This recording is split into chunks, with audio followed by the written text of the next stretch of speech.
Même si je m'inspire du réel, je rentre de plein pied dans la fiction. Imaginez, c'est le jour de l'indépendance et le roi revient au pays.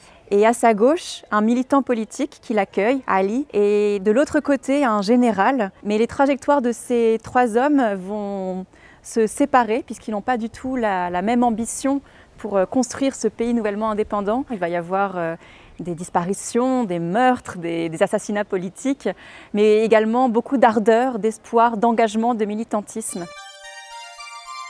Pour moi, c'est un élan de liberté en tant qu'autrice, c'est-à-dire que là, je m'amuse vraiment à fantasmer. C'est-à-dire que l'histoire que je raconte, elle nous est parvenue de façon elliptique, trouée, elle est très mystérieuse, et donc moi, je me suis engouffrée dans les blancs de l'histoire pour me donner la liberté de fantasmer, d'inventer. Et j'espère pouvoir parler par le biais de la fable, de cœur à cœur, aux spectateurs, spectatrices. Et je crois vraiment qu'on a une intelligence émotionnelle et que parfois on peut comprendre des choses intellectuellement, mais quand on les sent de tout notre corps, de tout notre cœur, eh bien, c'est quelque chose qu'on assimile très profondément.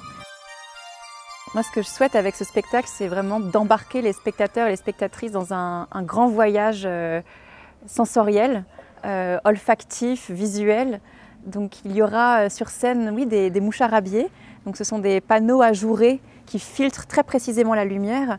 Donc on peut voir en Andalousie, au Maghreb ou au Moyen-Orient, qui servent avant tout à se préserver de la chaleur, mais aussi à se cacher. Je m'inspire beaucoup aussi de la tradition picturale du clair-obscur, parce que l'histoire qu'on raconte, oui, est violente. Il y a des scènes extrêmement oui, à la limite de l'irreprésentable, et donc m'inspirer comme ça de traditions picturales où les visages se détachent de l'obscurité, où la lumière se fait de façon parcellaire, ça va me permettre de justement travailler ces scènes à la limite du représentable. Bien sûr, il y a des scènes de pouvoir, mais aussi beaucoup de scènes très lascives, très sulfureuses.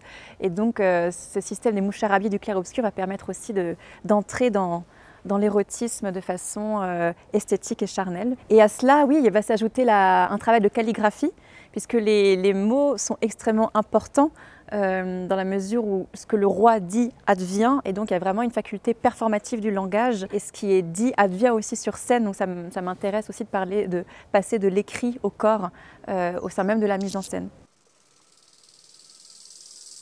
Pierre Vidal-Naquet dit que là où la justice n'a pas fait son travail, c'est à l'historien de le faire. Moi, je considère qu'aussi c'est notre travail d'artiste, surtout qu'on a la chance de pouvoir jouer dans des théâtres qui est le lieu où l'on voit, le lieu qui donne à voir devant une communauté éphémère des spectateurs. Et donc, oui, aller chercher des histoires secrètes, des histoires cachées, des histoires qui pourraient sombrer dans le silence des oubliettes.